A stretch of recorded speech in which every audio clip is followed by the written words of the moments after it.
इश्क में ऐसी वारदात, खौफनाक कहानी सुनकर अफसर भी हैरान। प्रेमिका के शव से लिपटकर खूब रोया था आशिक। करीब 10 साल से चली आ रही साथ जीने मरने की प्रेम कहानी का खौफनाक अंत हो गया। प्रेमी किरण पाल ने गोबर ले जा रही प्रेमिका मिथिलेश को रोक लिया और उससे बात करने लगा। वहीं चंद मिनटों की बातचीत के बाद किरण पाल बोला, एक साथ जिए हैं एक साथ ही मरेंगे, और तमंचे से ताबड़तोड़ गोलियां बरसा दी। किरण पाल ने प्रेमिका मिथिलेश को 4 गोली मारी और फिर सबसे लिपटकर खूब रोया। इसके बाद उसने भी खुद की भी कनपटी पर गोली मारकर खुदकुशी कर ली।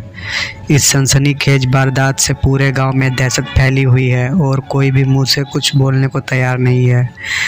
चौंकाने वाली बात तो यह है कि किरण पाल 45 साल का था और इस उम्र में भी उसका 44 साल की मिथिलेश से प्रेम प्रसंग चल रहा था।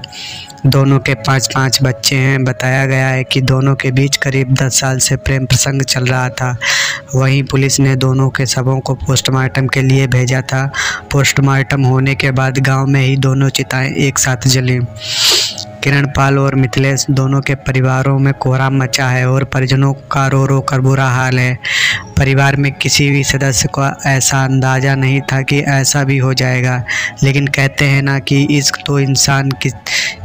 तो इंसान किसी भी हद तक गुजर जाता है। इस वारदात के पीछे भी कुछ ऐसा ही रहा। किरण पाल ने परिवार के बारे में कुछ नहीं सोचा और इस खौफनाक वारदात का अंजाम दे डाला। किरण पाल और मिथिलेश की मौत से दोनों के बच्चों के भविष्य पर अंधेरा छा गया। जहां एक परिवार में बच्चों के सिर से पिता का साया उठा, तो वहीं दूसरी परिवार में बच्चों के सिर से मां का साया उठ गया। अब ऐसे में दोनों के बच्चों की देखभाल भी ठीक से नहीं हो पाएगी।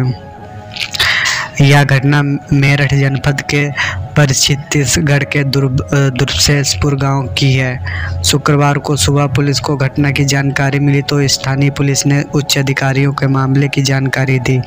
इसके बाद सीओ देहात पूनम सिराही मौके पर पहुंची और घटना की पूरी जानकारी ली। इस दौरान घटना की सच्चाई जानकर पुलिस अधिकारी भी हैरान रह गए। एसपी देहात केशव कुमार ने बताया है कि किरण पाल का गाँव के ही धीर सिंह की पत्नी मिथिलेश से प्रेम प्रसंग चल रहा था। करीब 10 साल से दोनों के बीच प्रेम प्रसंग चल रहा था। बताया है कि दोनों के परिवार में पहले भी विवाद हुआ था।